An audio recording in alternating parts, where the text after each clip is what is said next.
Irreeni gamaa sun hin ga'ama innanaan didee siif danda'ama lolli baay'atu si bitaa mirgaani hin badu narraa jira kakuuni irreeni gamaa sun hin ga'ama innanaan didee siif danda'ama lolli baay'atu si bitaa mirgaani hin du narraa jira kakuuni kabajamoo jaallatamoo saba waaqayyo kan taatan biyya alaaf keessaa kan jirtan hundumaaf nagaa waaqayyo kan abbaa kan ilmaa kan hafuura qulqulluu isiniif haa baay'atu.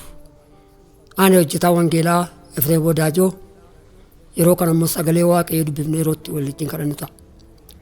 Sagaleen keessaa dubbisuu raajii Isaayyaas 55 lakkoofsa 6 yeroo inni argamuu danda'utti waaqayyoon barbaaddadhaa utuu inni dhiyoo jirus isa waammadhaa namni jallaanis karaa isaa isa jallaa dhiisu namni hamaanis yaada isaa isa hamaa irraa deebi'u gara waaqayyo keenyaa araara isaa guddaa ta'etti deebi'u innis isa maara hin kadhanna.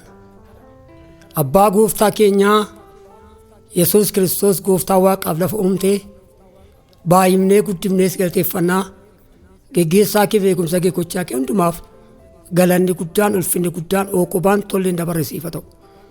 Amma immoo gooftaa aniif sabni kee xinnaaf guddaa beekaa wallaalaan biyya alaaf keessaa kan jiru hundumtuu sagalee kee dhaga'uudhaaf fuuldura kee jirraa barsiisaa dhugaa kan taatee ulaa kee waaqarraatii baatee dhuftee sagalee kee sagalee dhugaa kanaa nu barsiisuun nu hubachiisuun jaalala kee fedha kee nuuf haa ta'u.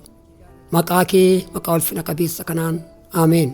Amma yeroo kana immoo maturee waaqayyo dubbadhu naan jedhe kanaan dura yeroo darbee bara darbee keessaa maturee nama waaqayyo ta'anii beekamu kan jedhu namni waaqayyo bifa waaqayyotti waan uumameef waaqayyoon fakkaachuu qaba. Amala isaatiin deemsa isaatiin dubbannaa arraba isaatiin hojii isaatiin amanamummaa isaatiin waaqayyoon fakkaachuu qaba kan jedhu ergaa waaqayyo natti kennee guutummaatti gadi dhiiseen ture. Har'a immoo kanan isiniif qabadhee dhiyaadhee waaqayyo dirqamaan kan natti laate labsii kan haa labsitaa saba kootti naa himta kan naan jedhe yeroo waaqayyo beeku kan jedhu waliin ilaalla. Tarii yeroo waaqayyo beekuun kun maaliif dubbatama laata? Yeroo inni argamuu danda'utti waaqayyoon barbaaddadhaa. Eessa dhaqa waaqayyo? Eessa deema waaqayyo? Waaqayyo bara baraan jiraataadha. Tarii iddoo kanarratti maaliif sagaleen kun gara koof gara keessan dhufa laata? Tarii yeroo waaqayyo nu barbaadetti jalaa dhokannee laata? Tarii yeroo waaqayyo nu waametti jalaa waachuu dinnee laata? Tarii buleessa koo tarii buleettii koo awwaajiin guyyaarraa waaqayyo awwaajii dubbadhu saba kootti naan jedhe sabni koo dafee yaada isaa gara kootti adeebisu waan naan jedheef ergaa waaqayyo natti laate isiniif qabadhee baheera. Anaaf atarra maal fakkaan yeroo waaqayyo beennaa buleessa koo yeroo waaqayyo beettaa buleettii koo namni waaqayyo Solomoon wantum dumtuu yeroo qabade waaqayyo yeroo garaa gara qoodee nuu kaa'eera. Yeroo nu itti hojjetannu yeroo nuu kenneera. Yeroo itti qotannu yeroo itti ramannu yeroo itti nagadnee buufannu yeroo nuu kenneera. Yeroo nuu kadhannu yeroo isa waaqeffannu waaqayyo garaa gara qoodee nuuf kenneera. Tarii waaqayyo guyyaa har'aa kana maaliif yeroo waaqayyo dubbata laata? Yeroo keenya fuunee yeroo waaqayyo fuunee yeroo keenyatti dabalannee laata? Tarii yeroo waaqa nu waamu waaqayyo jalaa dinnee laata? Tarii yeroo waaqa nu barbaadutti waaqayyo jalaa dhokannee laata? Sagalee waaqayyo faaruu Ermiyaas keessaa karaa keessan qoraa ilaalaa jedha. Karaa jechuun karaa sarara deemnu kana miti. Samiilaan irra deemnu kana miti. Karaa dubbii waaqayyotti nu geessu. Tarii karaa waaqayyo irraa daandii waaqayyo irraa jallannee irraa laata? Har'atu yeroo hin jiru yeroo koo beeki waan nuun jedheef yeroo koo laalii gara kootti deebi waan nuun jedheef kotto obboleessa koo kotto obboleettii koo yeroo waaqayyo beennee fuula waaqayyotti gara ofa deebifnu fuula waaqayyotti dhiyaannee qalbii adiddiirannu yaada garaa keenyaa ageddirannu waaqayyo gara kootti deebi'aa yaada keessan gara kootti deebisaa, qalbii keessan gara kootti deebisaa nuun jedhaa jira. Waaqayyo maaliif dubbii kana dubbata laata? Karaan keenyatu sirrii miti laata? Har'aa naafatii karaa keenyas ilaallachuun gaariidha. Karaan irra deemnu kun sagalee Waaqayyo akka dubbatu karaan gara jireenyaatti geessu dhiphaadha. Maaliif Waaqayyo karaa jireenyaa dhiphise? Karaan gara badiisaatti geessu garuu boochoodha, bal'aadha. Tarii bilillichiin biyya lafaa nu goyoomsee, haalli biyya lafaa nu wallaalchisee, somni dhugaa nutti fakkaatee karaa Waaqayyo gadhiifnee karaa biyya lafaarra kan buune yoo jiraate, har'aa utuu yeroon jiruu dafaa deebi'aa gara kootti, dafaa deebi'aa karaa keessan kana laalladhaa. Karichi isin baasaa laata? Karichi isin irra deemaa jirtan kun sirriidha? Mee karaa kee aleelii laalladhu nuun jedhaa jira. Jireenyi dukkanaa eenyuun fuudhan ibsine, riiqaan ijaarame caccabee kan nu salphifne, yaada mataa isaatiin eenyuyyuu fiixaan hin ba'u. Dhumni dafqa keenya yaa Yesuus mootummaa kee haa ta'u. Akkuma kana sagalee Waaqayyoo keessaa raajii Isaayyaas boqonnaa 1:3 irraa qotiyyoon abbaa isaa beekadha, harreen illee gorontoo gooftaa isaa beekadha, sabni koo garuu seera isaa dhaabee hin beekudha. Anaaf ati har'a mucaa Waaqayyo kan taane Waaqayyoon beeknaa laata? Waaqayyo wajjin walii galtee qabnaa laata? Waaqayyo wajjin hidhannoo walii qabnaa laata? Waaqayyo wajjin maree qabnaa laata? Qottobboleettii koo, qottobboleessa koo, hidhannaa keenya Waaqayyo irraa hiikkannaan, deemsa keenya Waaqayyo irraa jal'ifnaan, fuuldurri keenya maaltu nu eega laata? Badiisan nu eega.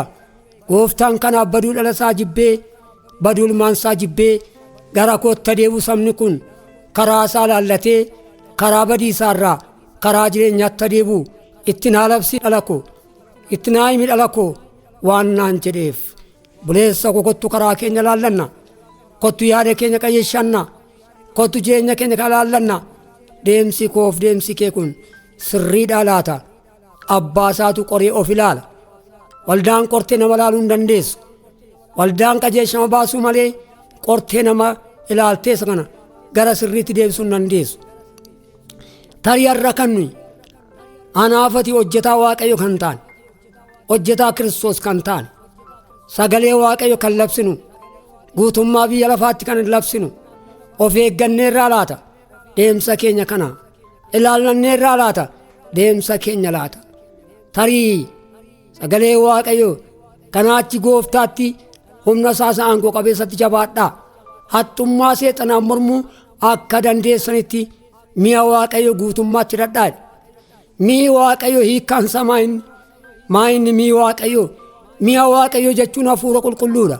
Hafuura qulqulluun guutamanii, hafuura qulqulluun mallatteeffamanii yaada Waaqayyo keessaa hojii Waaqayyo jechuudha. Dippiloomi barachuun wangeela lallabuudhaaf, digirii barachuun wangeela lallabuudhaaf, maastirsii qabaachuun wangeela lallabuudhaaf, jilbiin jiru taanaan kadhannee hafuura qulqulluun argannu taanaan waa hin baasu. Barumsi keenya inni foonii kun gatii hin qabu, kan hafuuraatu gatii qaba. Anoo dippiloomiin qaba jettee jilba kee gooftaa duraa kaastee kan jirtu, anoo digirii hin qabaa jettee digirii kee amanattee, digirii kee abdattee fuula Waaqayyo duraa jilba kee kaastee kan jirtu, jilbi keef Waaqayyo kan wal hin agarre. Waaqayyo har'aa qorii of ilaali, gara yaada kootti deebii, jilba kee naa laadhu, laphee kee naa laadhu jedha. Waaqayyo laphee barbaada. Lapheen kee Waaqayyoof sirraa'eera, lapheen kee Waaqayyoof adda ba'eera. Seexannis laphee barbaada, Waaqayyo laphee barbaada. Kanaaf obboleessa koo meeshaa kan ta'e hafuura qulqulluudha. Yoo jilbeenfatan malee hafuura qulqulluun argatan, yoo kadhatan malee humna hin argatan. Har'a sittan himaa, digiriidhaan of jajuun anaaf siif waa hin baasu. Dippiloomiin of jajuun, digiriin of jajuun, maastirsiin of jajuun waa hin baasu. Anaaf sitti adaraa kennameera. Hojjetaa Waaqayyo kan taane, hojjetoota Waaqayyo kan taane, kan lallabnu Waaqa harkaa ergaa fuune, kan labsinu Waaqa harkaa ergaa fuune, wangeela'ummaa keenyaan of hin eeggannu yoo ta'e, of hin eeggannu yoo ta'e, humna hin godhannu yoo ta'e, humna hin horanne yoo ta'e amma humna argatetti Yerusaalem keessaa hin bayinaadha. Yerusaalem keessa turaadhe bartoota isaatiin. Yerusaalem keessa turuun isaanii akka isaan kadhataniif, akka isaan humnaan guutamaniif, akka isaan ayyaana Waaqayyoo argataniif. Kanaaf obboleessa koo, kanaaf obboleettii koo, kanaaf atarra tarii jilbi keenya gooftaa duukaa jiraala. Fuula Waaqayyoo jilbeenfataa jira laata. Gaaf tokko agarra nama Waaqayyoo yeroo hundumaa gombifamee fuula Waaqayyoo jilbeenfatee kan kadhatu. Otoo inni kadhataa jiru gaadduun dhufanii kaasan, gaadduun dhufanii gaadan, haa gaadan iyyuu malee namni Waaqayyoo ittuma fufee kadhate. Atarratti fuftee kadhataa jirta moo kadhata kee dhaabdee jirta? Itti fuftee kadhataa jirta moo kadhata kee dhiiftee jirta laata? Tarii eenyudha yoo jenne Daani'elin agarra ittuma fufee kadhate guyyaatti si'a 3 jilbeenfate. Anaaf atarra guyyaatti si'a 3 jilbeenfataa jirraa laata? Si'a 3 miti amma si'a 2 yeroo itti jilbeenfataa jirudha laata? Kanaaf of ilaaluun barbaachisaadha. Kanaaf of qoruun barbaachisaadha. Waaqayyoo anaaf siif hubannaaf ogummaa nuuf laatu. Waa'ee borii kan beektu bineensa guddaa tokko agarraa sagalee Waaqayyoo keessaa. Bineensi guddaan kun baay'ee ogummaa argate. Gaaf tokko fuula isaa dura laalee tarii beelli dhufuun isaa nafu har'a maal gochuun qaba, har'a sassaabbadhee kaawwachuun qaba jedhe. Bineensi kun bineensa guddaadha, baay'ee cimaadha. Maqaan isaa garuu mixiidha. Sammuun koof sammuun kee hamma mixii yaadaa jiraa laata? Har'a waa'ee borii kan wallaalte, kan biyya lafaa duwwaa yaadattee, kan biyya lafaa duwwaa bartee, lubbuu kee kan dagatte kan irraanfatte, buddeen jireenyaa kan dagatte kan irraanfatte, ergaan siif qaba. Obboleessa koo ergaan siif qaba. Obboleetti koo ergaan siif qaba. Deebii gara yaada Waaqayyootti. Deebii qalbii kee jijjiirradhu. Deebii yaada garaa kee gedderadhu. Deebii yeroo Waaqayyoo fuutee yeroo keetti kan dabalatte, yeroo Waaqayyoo dhiiftee yeroo kee fuutee yeroo Waaqayyootti kan dabalatte, yeroo Waaqayyo si waamu kan jalaa didde, yeroo Waaqayyo si barbaadu kan jalaa dhokatte gara yaada kootti deebii siin jedhaa jira Waaqayyo gooftaan maccaa. Mixiin bona sassaabbatte gaafaa bokkaan roobu waan nyaattu kan waggaa fuuldura ishee ilaaltee kaawwatte, beela oolte, atarraa sagalee Waaqayyo nyaattee garaa kee yoo guuttatte hafuura qulqulluudhaan guutamtee mallatteeffamtee yoo teesse waan nufu jalaa sodaa malee ija jabaattee dhaabatta. Kanaaf yaada Waaqayyo keessaa baatee jennaan, nyaata bara baraa dagattee jennaan, nyaata bara baraa dhiiftee jennaan fuuldurri kee badiisa. Kanaaf anis keessan jira, atis keessa jirta. Yaada garaa keenya kottu haa gedderannu, gara Waaqayyootti deebinu. Waaqayyo yaada isaa nutti haa deebisu. Ammanni dhufutti nuufaa qopheessinu isa nu waametti ijaan buqqiffannu jaalalaaf tokkummaa harka wal qabannee wanta nurraa ga'u isa laallee obsinee ulfinatti ceenaa bara baraan nuunaa. Waa'ee mixiidhaa kan ilaalu sagalee nu keessaa dubbifannu macaafa fakkeenyaa boqonnaa 6 lakkoofsa 6 dubbifadha. Amma immoo kan wal wajjin ilaalu raajii Isaayyaas 40 lakkoofsa 10. Kunoo Waaqayyo gooftaan humnaan hin dhufa. Kunoo gatiin namaaf kennu isa harka jira. Waaqayyo gooftaan maccaa ilmaan isaatiif ijoollee isaatiif gatii qopheessee fidaa akka jiru agarra. Eessatti arganna? Raajii Isaayyaas 40 lakkoofsa 1 irraa. Anaaf siif gatiin qophaa'ee jira. Waaqayyo gooftaan maccaa dhufee ilmaan isaa ilaalee miindaa ijoollee isaatiif kaffaluudhaaf nan dhufaa, humnaan hin dhufadhaa jira. Anaaf ati qophoofnee eeggachuun, qophoofnee taa'uun anaaf sirra hin barbaachisa buleessa ko. Anaaf sirra hin barbaachisa buleettii ko. Akkuma kanaa sagalee kana jalatti kan hundaa'ee jiru Waaqayyo kunoo yaa intala Tsiyoon ilaa fayyisaan kee dhufa, gatiin namaaf kennu isa harka jira. Sakana eessarraa arganna yoo jenne Isaayyaas 62 lakkoofsa 11. Tsiyoon jedhee dubbata. Tsiyoon jechuun anaaf siiniidha. Har'a Tsiyoonitti dubbata miti, anaaf sitti dubbata. Gatii nu argannu maaliidha laata? Miindaa nu argannu maaliidha laata? Anaaf obboleettii koo miindaa gaarii argachuudhaaf of qopheessuun of qixeessuun ga'oo koof ga'oo keeti. Akkuma kana allaattiin hawaannis inni qilleensa keessa balali'u yeroo beeka. Gugeen simbirroon daaloon cuquliis yeroo beeku. Sabni koo garuu seeraan isaanii dhaabe hin beekodha. Buleettii koo maaliin Waaqayyoo allaattiitti fakkeessa? Maaliin Waaqayyoo hawwaannisatti fakkeessa? Akkuma dhugumaayyuu barii yeroo kaanu hawwaannissi allaattiin cuquliisi sagalee dhageessisu yeroo isaanii beeku waan ta'eef, yeroo isaanii kennametti maayii ba'u waan ta'eef. Kanaafati immoo hawwaannisa irra hin caallu, allaattii irra hin caallu, simbirroota irra hin caallu. Kan inni ofitti aansee uummate anaaf siidha. Maaliif sagalee kanaan Waaqayyo gara koof gara keetti dubbata laata? Tarii buleettii koo, tarii buleessa koo, ammumaa allaattii, ammumaa hawwaannisaa, ammumaa gugee, ammumaa simbirroo daalotaa, ammumaa cuquliisaa hubannaa dhabnee laata? Har'a Waaqayyo gooftaa maccaa ogummaa godhadhu, gara kootti deebii, qalbii diddiirradhu, yaada garaa kee gedderadhu nuun jedhaa jira. Sagalee nu keessaa agarru Ermiyaas boqonnaa 8 lakkoofsa 7 argarra. Waaqayyo iddoo kanatti kan inni dubbatu hubannaa gara hubannaatti, gara ogummaatti akka nu deebinuuf dubbata. Kanaaf obboleessa ko, kanaaf obboleettii ko, guyyaan har'aa guyyaa Waaqayyotti qalbii diddiirradhaa, yaada garaa keessan gedderadhaa, gara kootti deebi'aa nuun jedhaa jirudha. Galaana yakkaatti qalbii gangalfanne aduu jallinaatti inni bobbaafannu akka irraatti fiine karaa fageeffanne Yerusaalem galuu dhugaadhaan fakkaannu goyyoon suutaati maqaaf jiraachuuni utuu riba nyaannu du'a nurraan baasa gaggara jaaluuni.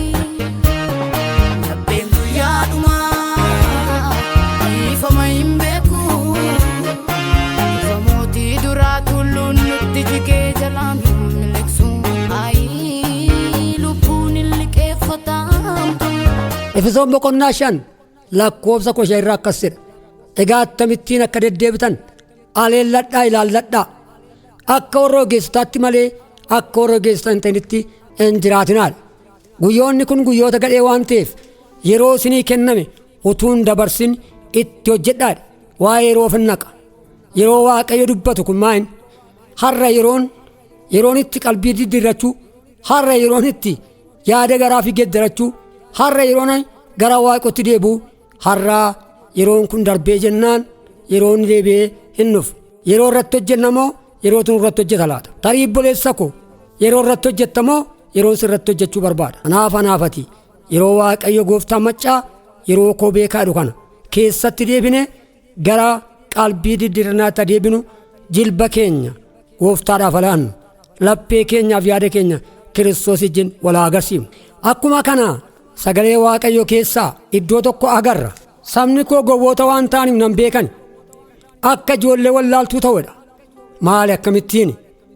Akka ijoollee wallaaltuu isaan hamaa gochuutti ogeessa, gaarii gochuu garuu hin barre. Eessarraa arganna laata? Ermiyaas boqonnaa 4 lakkoofsa 22.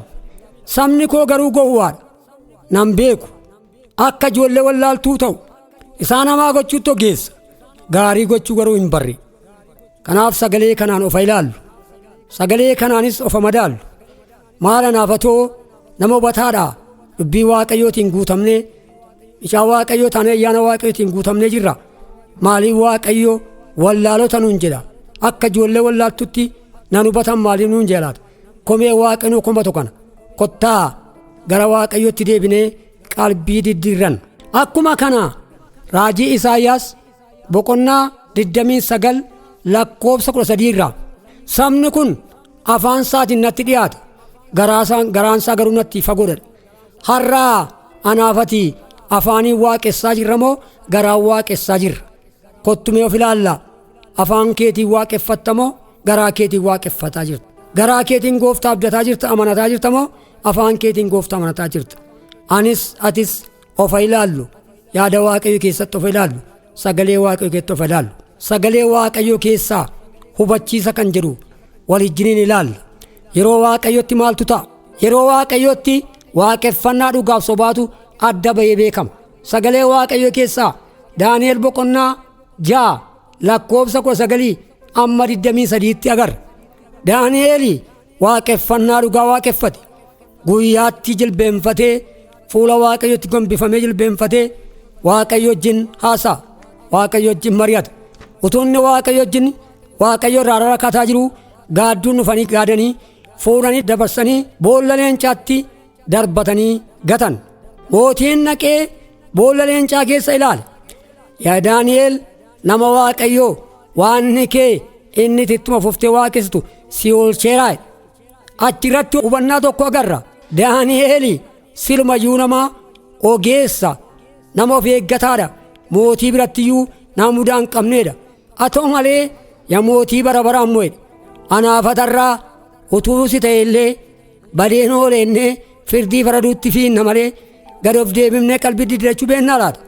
Kanaaf waaqayyo biraan ba'ee Daani'eliin inni guyyaatti si'a 3 jilbeenfatu nyaatamuu leencaa oolche.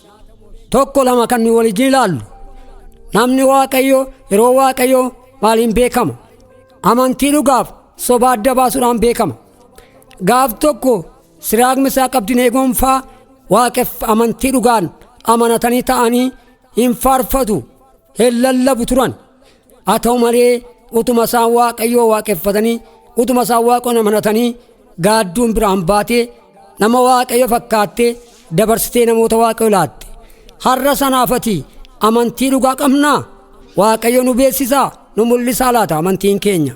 Ana booddee abiddaan akka isaan qoraman, abidda sodaatanii waaqa isaanii dhiisumoo abidda kana keessa lixulaadhee mootiin dhaabatee ilaale ajajatti baasiira waan ta'eef hedduutti ramadee haqanii qabanii fidanii abidda keessa buusan. Amantiin nama waaqayyoo bobaa abiddaa keessaa baase. Isa kanas Daani'el boqonnaa 3 lakkoobsa 16 hanga 18tti argina. Namni waaqayyoon amanatu bobaa abiddaa oole. Namni waaqayyoon amanatu nyaatamuu leencaa oole. Har'a sanaafati waaqayyoon dhugaatti amananneerraa laata? Waaqayyoon dhugaatti waaqeffataa jirraa laata? Kanaaf sagalee waaqayyoo keessatti, mastaayitii hafuura waaqayyoo keessatti qorree of ilaallu. Sagalee waaqayyoo mastaayitiidha. Keessatti of ilaalla. Mudaa keenya keessatti of ilaalla. Iddoo mudaa keenya irraa deebina. Lafatti qalbii diddirannu, qalbii diddirannee araara waaqayyoo argachuudhaaf waaqayyo yeroon siif kennamee jira. Yeroo kootti dafaa deebi'aa nuun jiraa jira. Hin deebinaa nu deebisi, gorfamnaati nu gorsi. Hin deebinaa nu deebisi, gorfamnaati nu gorsi. Hin deebinaa nu deebisi, gorfamnaati nu gorsi. Hin deebinaa nu deebisi, gorfamnaati nu gorsi. Gooftaa cubbuu keenya nutti lakkaa'ini, boonyeessuu hammannaa nu jalaan didini.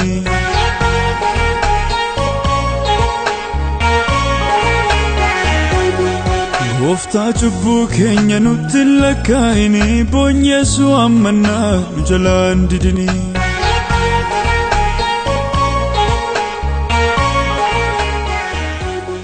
Akkuma kana 1-3 kan waliin ilaallu.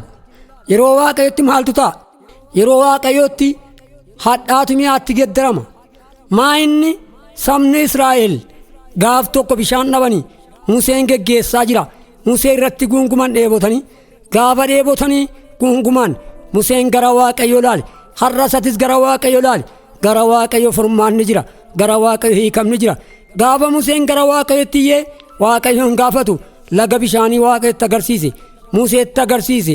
Sabni Israa'el lagatti nammanii bishaan dhuguuf gaafa jedhan achi ga'anii gaggabanii bishaan dhuguuf gaafa jedhan bishaanichi immoo hadhaatee argame.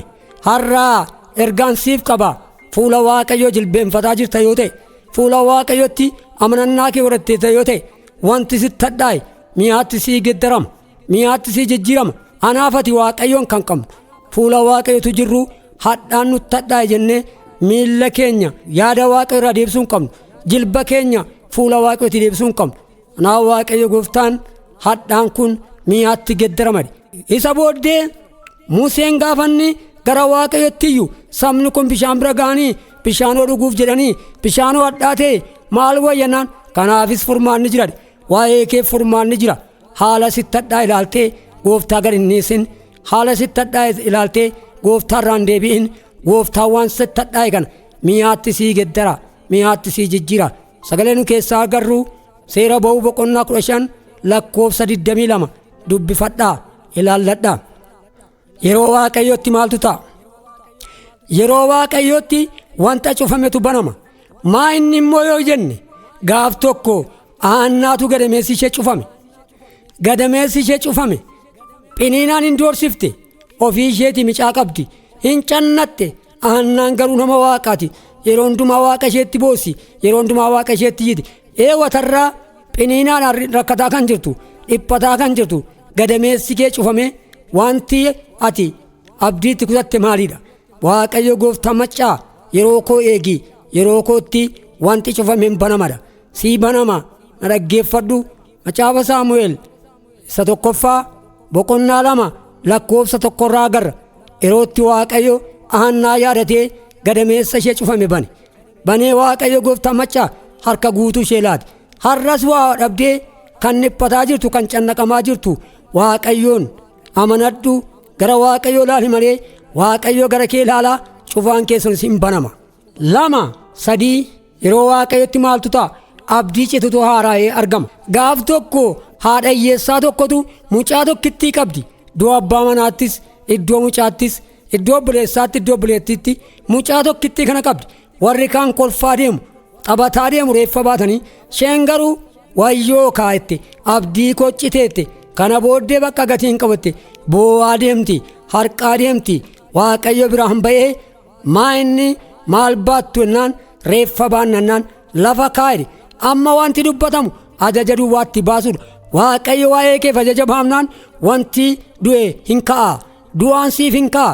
Abdiin cite naaraa obboleettii koo abdiin kutatin gara waaqayyo ilaali gara waaqayyotti himalee waaqayyo inni gaaficha abdii cite haareesse. Haadha hiyyeessaa lafa kaa'attiin jedhe sa'aatiin itti bu'e waaqayyo gooftaa maccaa gaafanitti bu'u namichi dargaggeessa nana ka'ittiin jedhe dargaggeessichi gadi ba'e kana booddee haati hiyyeessaa mucaa ishee fudhattee galte sasila boo'aa dhufte kolfaa galte abdiin cite naaree har'as abdii keen kutatin abdiin kee naaraa siin jedha waaqayyo gooftaa maccaa. Sagalee nu keessaa dubbifannu wangeela Luqaas boqonnaa 7 lakkoofsa 1 irraa arganna. Du'aa jiraachisaa mawwaan irraa banee sagaleeni sagalee erga samii utubee isaan maaltu hin taane sagaleeni sagalee ofii isaatti amaneerra na buuse karaa sagaleeni sagalee isaa jiru maaltu onnee koo hunkuraa sagaleeni sagalee. 2 Yeroo waaqayyotti maaltu ta'a? Waan xinnootu baay'atee argama. Yeroo waaqayyotti maaltu ta'a? Waan xinnootu baay'atee argama. Haati hiyyeessaa tokko qoraan funaannataa jirti. Gaafatuu qoraan funaanaa jirtu nama waaqayyoo ergamaa isaatti erge nyaattubee fakkeessee gara mana isheetti ergee waaqayyo gooftaa maccaa namni waaqayyoo sabni waaqayyo naga'u dinnaan namni waaqayyoon kadhate bokkaan samii irratti akka cufamu godhe. Kana booddee ofii isaatiif immoo gaafanni holqa dhagaa keessattuu ni taa'u waaqayyo biraan ba'ee ka'ii deemittiin jedhe gara nadhitti ishee iyyeetti ishee waan qabnetti ishee erge. Yeroo dhaqee jedhutti namni waaqayyo tuusheen qoraan bu'ataa jirtu argate. Gaafa argatee jedhu ajaja waaqayyooti waan ta'eef bishaan naa fidi jedhii ajajadhu bishaan naa fiden. Isa booddee bishaan duwwaa naan fidin waan xinnoo ishee harkatti qabadhu naa kottu jennaan yaa nama waaqayyoo aanoo har'a galgala mucaa koo wajjin daakuu qonyee tokkitti cuggee keessaan qaba ishee nyaannee mucaa koo wajjin du'a duwwaa eegganne har'a du'a kan eeggattu waan hin qabdu ati qabdu xinnaate waan ati qabdu xinnoodha waan ta'eef du'a duwwaa kan eeggattu kun dhumeennaan gatii hin qabdu kan siin jedhu hin duuta kan siin jedhu ergaan sii qaba xinnoo kee waaqotti agarsiisi waaqayyoon irratti waami waaqayyoon amanadhu malee wanti xinnoon baay'atee argama. Buleettii koo buleessa koo waan hin jirre jiraachisuu kan danda'u Yesuus Kiristoosidha. waan xinnoo fuudhee baay'isuu kan danda'u Yesuus Kiristoosidha. Sadii tokko yeroo waaqayyotti maaltu ta'a? Yeroo waaqayyotti du'aatu ka'ee jiraatee argama. Maaltu si du'aa du'e har'asiin? Mul'ata kee du'e amani malee wanti du'e hin ka'a. Obboleettii ko obboleessa ko abbaa ko haadha ko maaltu si du'aa du'e har'a? Waan si du'aa du'e kana waaqayyotti agarsiisi. Waaqayyo du'aa kana hin kaasa. Wanta du'e kaasa. Mul'ata du'e kaasa. Eebba du'e kaasa. Nagaa du'e kaasa. Jaala du'e kaasa. Waaqayyotti agarsiifadhu malee waaqayyo wanti du'e kun hin kaa'edha. Waa'ee Alaazaar miti wanti dubbatamaa jiru. Alaazaarii gaafa sana du'aa ka'e har'a immoo siin du'aa kaasa. Lafati jirtu haalati keessatti jirtu kana keessatti abdii kutattee du'a kana eeggattu wanta ati du'eera jettu alanaa jiraatee ka'ee argama. Na abdadhu na amanadhu siin jedha waaqayyo gooftaa maccaa.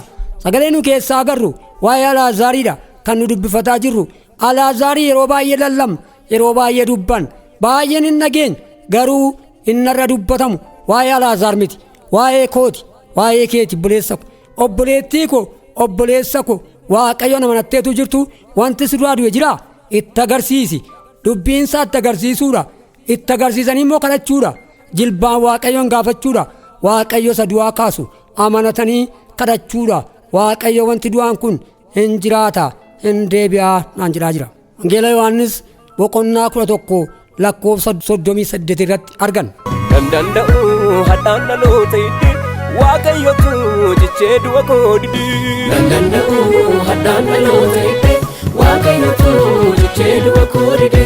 Natti meera miidhagaanoo akkanaa sarmu akka durii sana sichinaan sodaatamu. Natti meera miidhagaanoo akkanaa sarmu. Yeroo waaqayyotti maaltu ta'a? Yeroo waaqayyotti waan hin jirretu jiraatee argama. Innis uumamaa inni gaaf tokko beela biyyatti dhufe. Gaafa beelli biyyatti dhufu namoonni wataawwatan lafa lixan dhaban waan nyaatan dhaban abdii kutatan hin boo'an hin harkan hin yaaddaan. Waaqayyo gooftaan namni waaqayyoon kadhata. Waaqayyo harkaa ergaa fudhatee saba waaqayyotti gabba'ee ilaameedhe hin yaaddanaadhe hin boo'inaadhe booriyyoowwanaa karra Samaariyaa duratti daakuu ba'eessa kiiloo 7 walakkaa birrii tokkotti hin gurguraman. Qamadii akka kiiloo 15 birrii tokkotti hin gurguraman.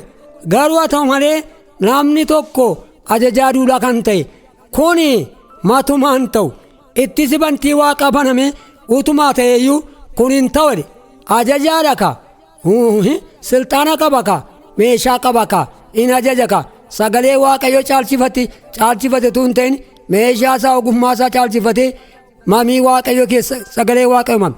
Garuu namni waaqayyoon amanateera waaqayyo irraa ergaa fuudhe waan ta'eef amantiidhaan saba waaqayyotti dubbate ati ija keetiin agarta malee hin nyaattu wanti kun garuu hinuma taa'edhe. Dhaggeeffadhu har'aa ati amanataa jirtaa waaqayyoon waan hin jirre akka jiru beektaa? Waan hin jirre akka jiraatu namantaa? Har'a mana kee keessaa kan dhabde, jireenya kee keessaa kan dhabde, obdii kee irraa kan dhabde, balbala keetii kan dhabde, boorsaa kee keessaa kan dhabde, bilillichi biyya lafaa laaltee iddoo gad inni isin waaqayyo wanti hin jirre kun inni si boosisu kun in argama in jiraata naa amanii naa abdadhu siin jedha. Mootota 2 boqonnaa 7 lakkoofsa 1 irraa argan. Kanaaf ammas kan walijii ilaalu arfaffaa irratti yeroo waaqayyotti maaltu ta'a? Yeroo waaqayyotti waan gabii dhabetu gabii godhata. Naaf obboleessa ko maal siraasaa jira? Maa ilaaltee raafamaa jirta irratti? Maa ilaaltee gulaalamaa jirta? Maa ilaaltee raafamaa jirta? Waaqayyo qilleensa siraasu kana gabiin godha. Kanaaf abdadhu amanadhu malee wanti siraasu kun gabii godhata. Waaqayyo yeroo kottan gabiitti kenna jedhaa jira. Dhaggeeffadhaa sagalee nu keessaa agarru Maatewos boqonnaa 8 lakkoofsa 23. Yeroo sanatti Yesuus Kiristoos markaba keessa ciisaa jira. Qilleensi garuu markabicha urgufe. Haa ta'u iyyuu malee callee dhaggeeffate akka namaatti waan rafu fakkaate dhaggeeffate.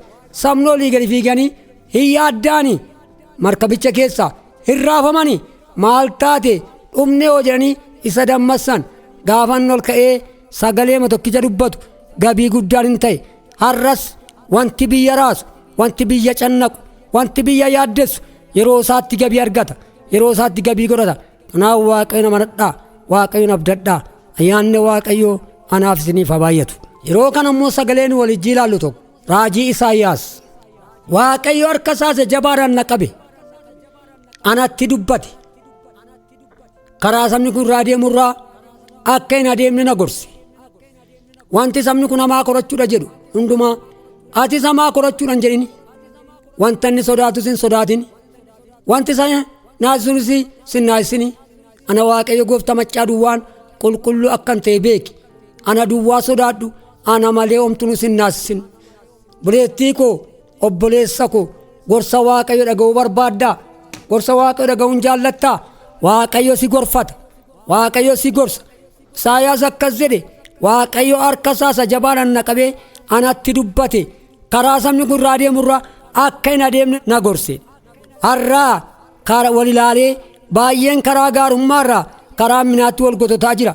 Baay'een har'aa jal'ina wal gorsaa jira. Gaarummaa dhiisee gara jal'inaatti wal harkisaa jira. Karaa jal'inaarra wal deebisaa jira. Kanaaf obboleessa koo, kanaaf obboleettii koo, Waaqayyo isa amanamaa sadantaa kanatti of kenni.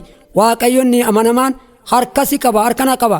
Gara Waaqayyotti deebii malee gara jal'inaatti hin deebini. Jal'inaan mattee kan jirtu, jal'inaatti walii galtee kan jirtu. Dafii irraa deebii. Karaan jal'inaa du'a baata, karaan jal'inaa badiisa baata. Akkuma Isaayyaasiin harka qabee Waaqayyotti dubbate, siinis Waaqayyo ati gara isaatti deebii malee, isa kadhadhu malee harka si qabee jal'ina keessaa gara jireenyaatti, gara qajeelinaatti si deebisa.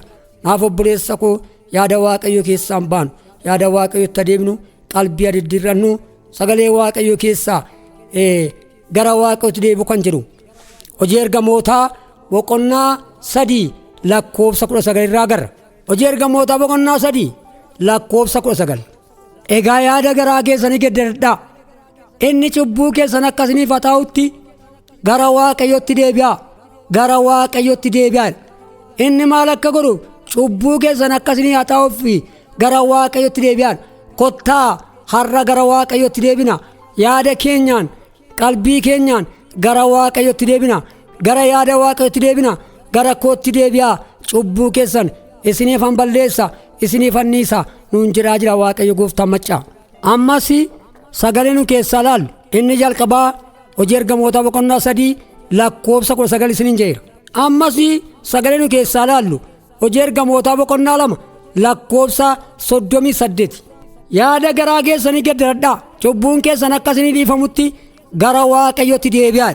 Yaada garaa keessanii geeddaradhaa, cubbuun keessan akka isinii dhiifamutti yaada garaa keessanii geeddaradhaa. Baduu kee Waaqayyoon barbaadu waan ta'eef cubbuu keessan isiniif anniisa, isiniif araarama. Gara kootti deebi'aa. Gara yaada garaa keessanii geeddaradhaati gara kootti deebi'aa nuun jedhaa jira Waaqayyo. Akkuma kana sagalee jalqaba keessaa dubbifne raajii Isaayyaas 55 lakkoofsa 6 irraa kaasee akkas jedha. Yeroo inni argamuu danda'utti Waaqayyoon barbaaddadhaa, utuu inni dhiyoo jirus isa waammadhaa. Namni jallaan karaa isaa jallaa dhiisu, namni hamaanis yaada isaa hamaarraa deebi'u. Gara Waaqayyo keenya saraarisaa guddaa ta'etti adeemu, innis isa hin maaran. Anaaf ati araara arganneerra. Gara Waaqayyotti yoo deebine Waaqayyo isinitti araarama, gara kootti deebi'aa jedha gooftaan. Waaqayyo gooftaa maccaatiin maaliif sagalee kana natti himtee, maaf sagalee kana naas gaddade jennaan Waaqayyo akkas naan jedhe, saba kootu bilillicii biyya lafaa laalee na dhiiseera, narraa deebi'eera. Saba kootti awwaajii naa awwaaji, ka'ii labsii naa labsi naan jedhe Waaqayyo gooftaan maccaa. Beekaa wallaalaan xinnaaf guddaan biyya alaaf keessaa kan jirtan na dhaggeeffadhaa. Iddoo kanarratti awwaaji kan jedhe gara kootti deebi'aa. Yaada garaa keessanii geeddaradhaa, cubbuu keessaniin hin badinaa, cubbuu keessaniin hin du'inaa. Ankunoo dhufuufan jedha, gatii nama hundumaa fideen dhufa. Miindaan nama ana dura jira, miindaas of harkaa qabaa jedha Waaqayyo. Naaf obboleessa koo, naaf obboleettii koo, ergaa Waaqayyoo anaaf siniif qabu sagaleen kanaadha. Naaf deebinee qalbii diddiirrannu, yaada garaa keenya geeddarannu, jilba keenya gooftaadhaaf alaannu. Waaqayyoo jilba koof jilba kee barbaada. Gaafa Waaqayyotti deebinu Waaqayyo immoo araaraan gara keessatti deebi'an hin waan ta'eef ayyaanni Waaqayyoo mul'ati waaqayyoo anaaf isiniif baay'atu gooftaan koo isin haa eebbisu maqaa isaatiin ameen. yaada keenyatti ba'anii galoonee yaada keenyatti taanii ka'oonee yaada keenyatti ba'anii galoonee yaada keenyatti taanii ka'oonee hin bareedu shiilala hin bareedu shiilala hin bareedu shiilala.